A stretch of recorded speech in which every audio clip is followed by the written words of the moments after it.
Hi, welcome to the small shed. This week I'm carrying on looking at the Triton TWX7 workstation. See you in a minute.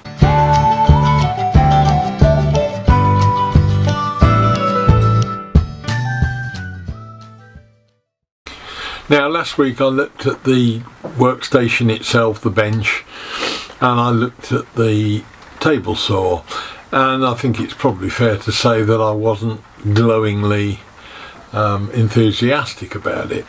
This week we're looking at the router table, which the insert for that tends to make the whole thing make a lot more sense. So let's just have a look at that and we'll sum up at the end. Now, the router table unit comes with all sorts of accessories. That is mated in my case with the Triton router, and you'll see why in a minute. It comes with a fence which is pretty substantial. Again, a little bit awkward in that to screw the fence down you've got to start reaching underneath to find the T-slot, the slot that it goes in, and then put a knot in it and get it all screwed up. Not the easiest of things to do, but it's something that once it's set up it's fine. You get a whole load of inserts to go in the top. You get a combination square, I think comes with that, and you get a load of feather boards, that's the word, to go with it. But it's not essential. I don't necessarily use it with that fence. You could use anything as a fence for it anyway. It is good, again, good dust extraction on the fence. It's adjustable. You can adjust the in and out side of the fence so that if you want to use it effectively as a planer thicknesser, just to plane a piece of timber down, you can set a difference in level so that the material will come off and still carry on running through smoothly and straight. As I say, you've got the inserts that drop into there, which are easy enough to get. Let me just take those off the wall. Again, there's replacements for them. Get the pieces.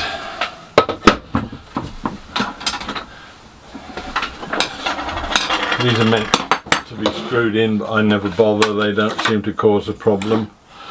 That, as I say, I can't remember whether that comes with the circular saw or with the router table. But that's the combination square that will be used with both tools in the slotted side. Nice solid piece of kit. I've not had any problem with that at all. And as I say, these just come out to suit. What else? You get push stick, you get, as I say, the feather boards, which you get both ones that will fix onto that fence down and ones that will fix into that track across, so you can clamp your timber both directions. So those are the feather boards that fit. That one is for the side. You can't use anything, you'd have to space it out anything more than about that thickness. The router table itself is about 220 pounds, something like that at the moment from Screwfix. I think I paid 199. The router itself is the big Triton router that I got for it. That was another couple of £100, and that has been a wise investment. And really why I'm so happy with this table is how easy it is. You can just use it like that. You've got the on off switch. I do have a minor problem with that, which I've demonstrated before, but I will again. But essentially you can rise and fall with that wheel. A little bit, again, a little bit wobbly, and it's not always an easy thing to just find underneath because it's a vertical drop and it just has to engage that on the end, but that's a very minor niggle. It will only come up so far until you switch the machine off, and when you switch the machine off, that slides a cover plate across the switch. I have to go back down again to get it, and then the whole machine thing will come right the way up to the top. Now at that point you can start messing around with that because it won't work. It's dead. So undo. It's got a 1/4 inch and a 1/2 inch collet, or an adapter from 1/2 to 1/4. Pop your bit in and then you wind it back down. It's as quick and easy as that to change. And the only criticism I have, and I can't really see how they can get around it, is that I've just changed that, and while I was doing it I was messing around with the NVT switch. What it's done is actually turn power onto the machine, so that when I switch on the switch to make this thing live,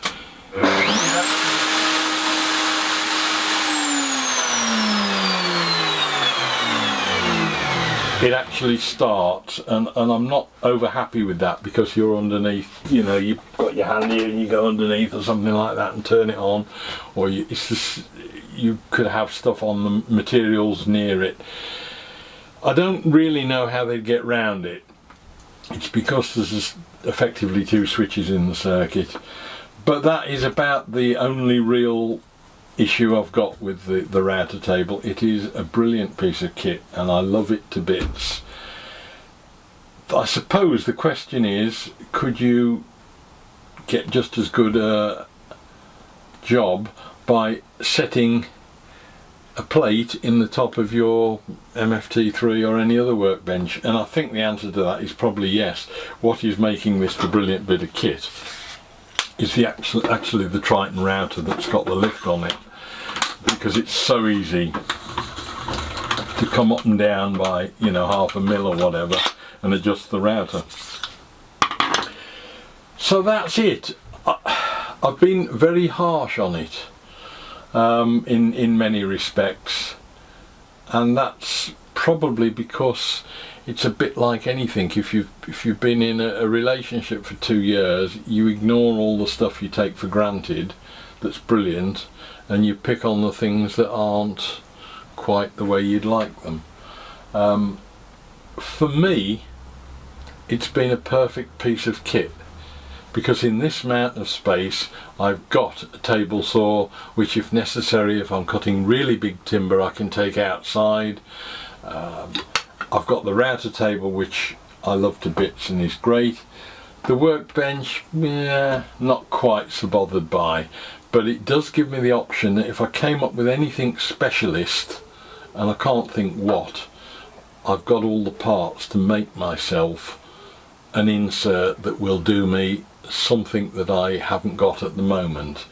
And that availability of parts for doing that does make it quite versatile. I can't, as I say, think of anything particularly, but even if it was down to something like a scroll saw, you could build it into a unit that would fit on top and then again stack on a shelf when you ain't using it. That sort of thing. Downdraft table was another thing. I could have made an insert with a downdraft table on it for sanding and just plug a vacuum in underneath. That would have been good as well. So it's flexible from that point of view. It's ideal for me. And one last very minor niggle, but it really is a niggle. Anybody who designs a machine with that short length of cable on it really needs taking out and shooting. So there we are, that's the table and all its component parts. And I think in this instance it's one of those rare occasions where the whole is greater than the sum of the parts. It's the the Ross Brawn, Michael Schumacher and Ferrari, the Jack Bruce, Ginger Baker and Eric Clapton in cream. It's Richard Hammond, James May and Jeremy Clarkson. You put them all together and you get something which becomes greater than the actual component parts. And in my case, and it isn't for everybody's use obviously, but in my case that's exactly what's happened with this. I've got a fantastic router table set up, which is probably something that is the greatest part of it. And it means that I've also got an extra area of workbench which is useful with the MFT. It sits alongside it, it's the same height, it all works together well. And if I do need to cut timber on the circular saw, it's there for me if I want it. It's not taking up any space when it's not in use, and it's perfectly adequate for what I want it for. For a confined space in a workshop or a shed of this sort of size, it's just ideal for that. And as I mentioned at the beginning, perhaps if you were doing house refurbs or anything like that where you wanted a multi-function sort of setup, it would be useful because it's portable and it'll roll round, fit in the car. It's not light, but it will transport. So that's it. Would I do it again? Yes. In this instance, it's exactly the right thing for this shed. And to be a little bit more objective about it, I've mentioned several times the MFT workbench. That is essentially just a bench. It has got the attachments to have the track saw cutting on it, but essentially it's just a bench. This whole setup, TWX7 bench, circular saw and router table and router, comes in at about the same price as the MFT workbench. So it's pretty cost effective as well, again if you're working in a small space. So it's probably far more positive at the end than it was at the end of the first week. The whole thing does work well as an ensemble and I'm really happy with it, and it's doing exactly what I want it to do. Hope it was of interest, and if anybody wants to get one, hope it was useful for you to get an idea of what it will do. Look forward to seeing you next week. We'll be doing something different and I'll look forward to seeing you then. Bye!